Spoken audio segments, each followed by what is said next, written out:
Today we're going to be making Starbucks egg bites from scratch. First thing you're going to want to do is add some oil to a pan, and then on top of that we're going to pour in an entire bag of spinach and let it cook down. If you have a lid, you can add it on top of the spinach like we're doing, but if not, you can just leave it in the pan. While that spinach is cooking, we're going to shred about 2 cups of cheddar cheese. You can really use whatever cheese you want, but here we chose to use cheddar because that's what Starbucks uses. And if you want more cheese, feel free to add more. Make sure you also stir up that spinach periodically. Make sure it cooks evenly. It's all getting the same amount of love, same amount of heat.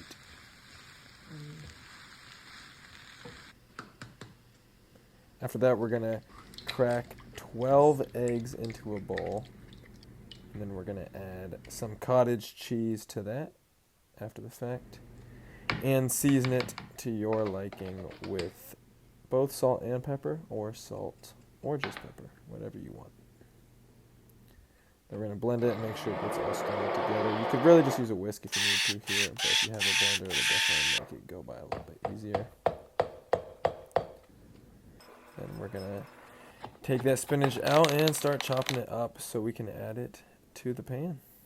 You might need to squeeze a little bit of juice out of it because cooked spinach gets wet. Now we're just going to distribute the spinach we just chopped evenly into each pan. You guys also don't have to use it if you don't want to, but it does make it a little bit healthier and actually adds some good flavor. Now you're going to want to chop up some bacon, and if you want, you can add it back to that same pan that the spinach was just in. It'll save you some dishes later on.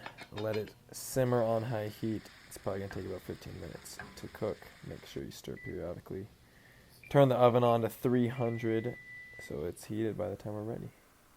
Now we're going to add that cheese we shredded earlier straight to the pan on top of the spinach.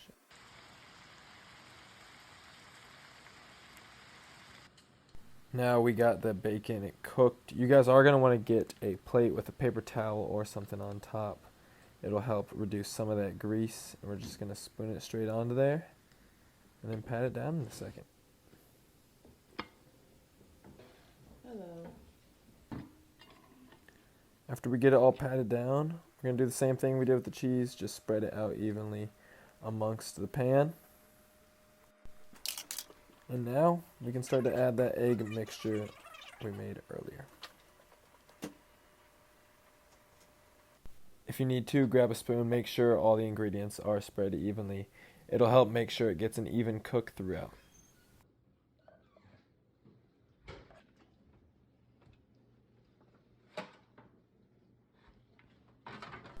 Now we're just going to throw those sheets into the oven, and this is the most important step of the process. Do not forget this. You're going to want to pour some water on there. It can help if it's boiling, make it cook a little bit faster. And that's going to help steam the eggs, make sure you get a thorough cook, not just the top getting burnt.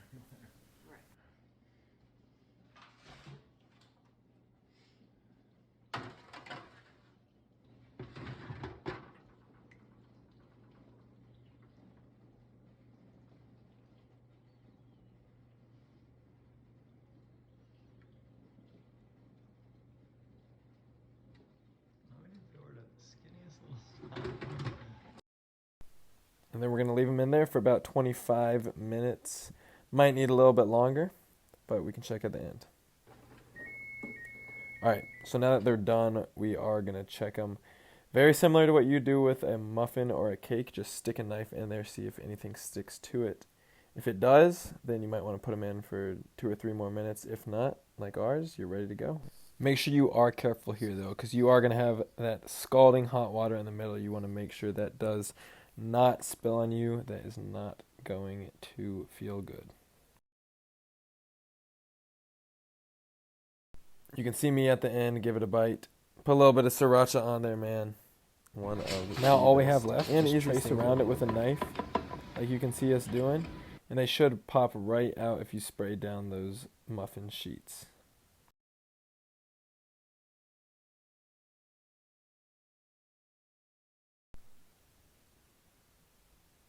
And you can just grab a fork or pry that knife under there like you see us doing here, and you're done. That's all there is to it, guys.